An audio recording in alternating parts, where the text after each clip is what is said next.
আজকে আমি আন্না করে দেখাবেন নিলাম একটা ভালো মানুষের পাগলা বানাই কি বগরে আর সবাই মিলে একটা পাগলা মানুষের পিছে কিভাবে লাগে। এই জায়গায় সব ভদ্র মানুষগুলো এই মানুষটারে পাগলা বানাবো এর জন্য উঠে পড়ে লাগছে। অবশেষে ঘন্টা খানিক পর ফাইনালি পাগলা বানাবার পাইলো এই মানুষটারে। যেত সুন্দর আর রিয়েল পাগলা নাকলা দেখা যাবো এত ভালো লাগবে, এর জন্য আমরা মেলাক্ষণ চেষ্টা করলাম যেন রিয়েল পাগলা দেখা যা। তবে পাগলা বানানোই শেষ করে আমরা ফাইনালি যাইতাছি গে শুটিং করার জন্য। এটা ভালো মানুষের আমরা পাগলা বানায় ছাইড়ে দিছি। এই এলাকার যে মানুষ আয়ে দেহে আর খারো তারা সবাই মিলে মনে করতেছে এটা রিয়েল পাগলা, আমরাও কইতাছে এটা পাগলা ধরে নিয়েছি ভিডিও করার জন্য। তার মানে ইন্দিকের ভদ্র মানুষগুলো যে এতক্ষণ কষ্ট করলো এই কষ্ট সার্থক, কারণ সবাই মিলে আমরা চাইছি এটা রিয়েল পাগলা লুক নেইতে এই রিয়েল পাগলা আমরা বানাই দিছি। তো এ বুকের মেলাক্ষণে এই জায়গায় শুটিং করতে করতে ভালো মানুষই জমে গেল গা ইন্দি। তো ভাই ইউনিক কিছু করলে ভালো কিছু হবো ইনশাল্লাহ, এটাই আশা করি সবাই মিলে। ভাইরে যে পাগলা বানাই দিছি ভাইও মনে করতেছে নিজেও আসল পাগলা, এর জন্য পুলাহানের সাথে আর পাগলামি করতেছে, পাগলারা জীব করে বই করতেছে, মজা করতেছে মেলাক্ষণ সবার সাথেই। তারপরে এইদিকে দিয়ে পুলিশের আয় পড়ছে।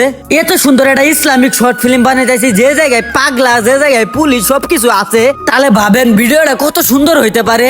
আর আজকে যে ভিডিও শুট করতেছি এটা হইলো ধানের প্রতিদান। আপনারা দেখার জন্য অবশ্যই কিন্তু শেষ জামানা ইউটিউব চ্যানেলে চোখ রাখবেন।